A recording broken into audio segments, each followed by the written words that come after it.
Do you feel like you lost years of your life? Lost money, lost opportunities, lost time?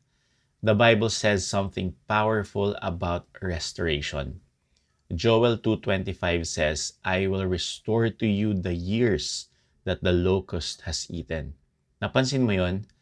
God did not say He would restore only what you lost. He said He would restore the years. Ibig sabihin, God can redeem time, opportunities, and even finances. Romans 8:28 says, "All things work together for good for those who love God." Even your mistakes, even your setbacks. Psalm 126:5 says, "Those who sow in tears shall reap with songs of joy." In God's kingdom, loss is not the end of the story. There is restoration.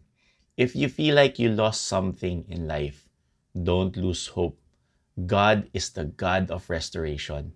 Believe in Jesus, my friend. He can restore your time, your opportunities, and your future. Comment mo to, God is restoring my life. Blessed to be a blessing.